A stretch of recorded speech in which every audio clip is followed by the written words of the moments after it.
Hello, I'm Rodney, lead pastor of NORTHchurch, and I'm so glad that you're joining us today on Groupbox.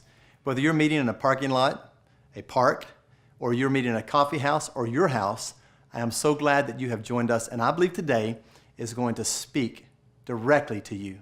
We're talking about supernatural forgiveness. You know, I've realized over the years, the deeper the hurt you've been delivered from, oftentimes the greater understanding of supernatural forgiveness. The story you're about to hear is a powerful story. Matter of fact, the first time I heard it, it literally rocked me. It challenged me in regards to would I forgive. I want you to listen in to Feliz's story.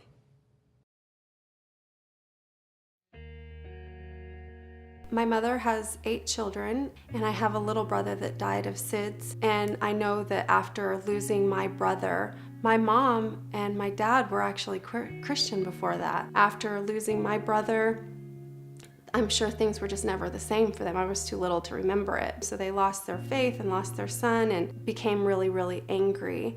And they ended up divorcing when I was pretty little. And then my mother, she tried to date different people, and there were a couple of good guys here and there. And then she ended up marrying my little sister's dad, and he was really emotionally and physically abusive. My mom was with him for I would say 8 or 9 years. And then we had our uncle living with us for a while, and he was funny and playful, and he would take my brothers to movies, and he would watch movies with us. But all the while, he was molesting me. I mean, he did it from age 3 till age 8 when I finally got the courage to tell my mom. And again, we were really, really hateful, and we were really mean, and I used that as a crutch for a very long time, and I used that, and I was the victim of that, and we were the victims of everything. And since that happened when I was little, and that was a man loving me in his warped way, I felt like that was the only thing I had to offer. And so I allowed myself to be victimized even further as I was older, and I was hanging out with the wrong crowd, and I was totally putting myself in bad situations. And so when I was 15 years old, my mother went on a trip, and I was staying with my aunt, and I told a flat out lie to her. I told her I was going to be with this friend, and I wasn't with that friend. I was with a really pretty rough crowd, and we went to a party, and I got left there at a party, and there were men there getting everybody drunk and doing drugs, and they had guns and things like that, and I ended up being raped at 15. I was 15 years old by 2 men in their 20s all night long, and I was nothing more than a body to them. And I laid there crying, and nobody cared that I was crying. And I didn't tell anybody. I didn't tell anybody until I married my husband, and I told him. He was the very first person I told, because I didn't feel worthy of saying it. I felt like I did it to myself. But that wasn't my fault. I was a 15-year-old girl. I was really lost and really scared and really all in search of love. That's all I wanted, was just to be loved. My brother, who's just older than me, the way he handled everything is he actually was an alcoholic and a drug addict. And before he did drugs, he was always so funny.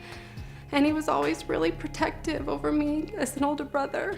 But one night, drinking and doing drugs and making a drug deal, he ends up getting pulled over by a police officer.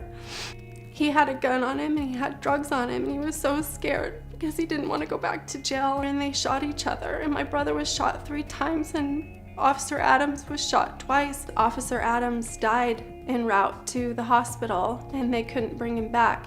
And my brother was placed in a medically induced coma for several weeks. And my brother, when he sobered up and he realized what he had done, he wanted the death penalty.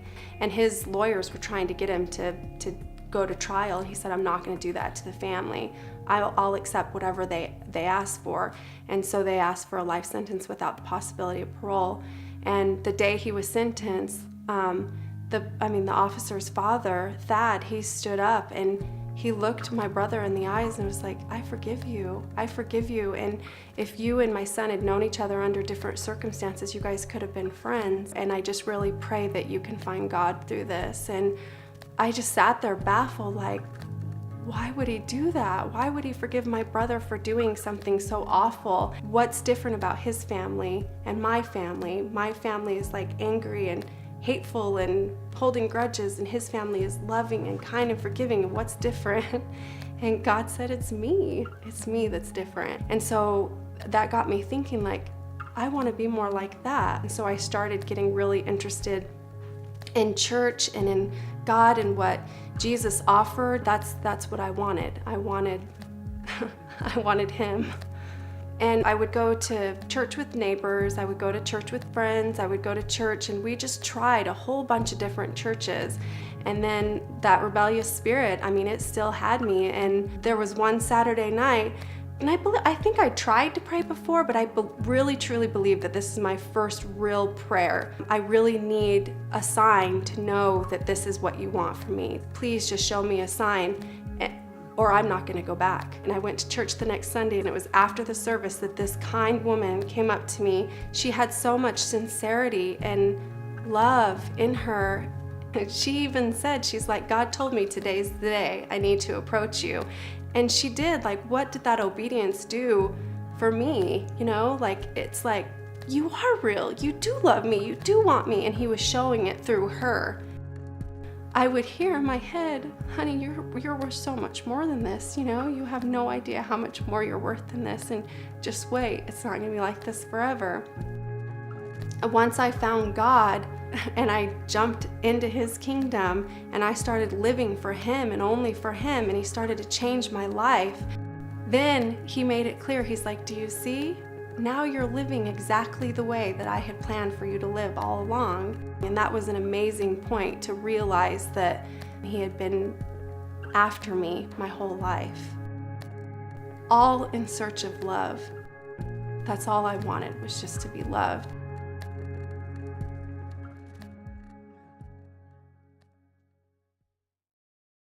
Jesus said these words when he was hanging on the cross. He said, Father, forgive them, for they do not know what they are doing. Somebody told me years ago, Rodney, when somebody hurts you, they really don't know what they're doing. My first reaction to that is, yes, they do know what they're doing. They know exactly what they're doing. But they said this to me. They said, in light of eternity, they really do not know what they are doing. And that is true. Because I think all of us someday will wake up to the things that we've done to other people and realize, I wish I hadn't have done that, even for some of the most evil of people. Now, I want you to stop and think about this thought. Forgiving everyone who is trying to ruin your life is the goal of forgiveness. Forgiving everyone who you consider is trying to ruin your life is the goal of forgiveness. And forgiveness is simply this. It's forgiving them because I need forgiveness.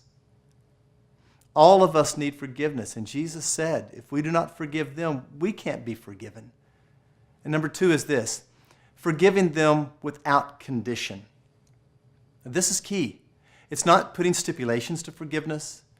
It's not saying you do this, then I'll forgive. It's not saying I'll forgive as long as you don't do this again.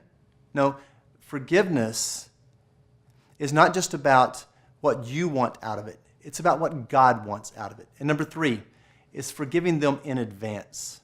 To forgive.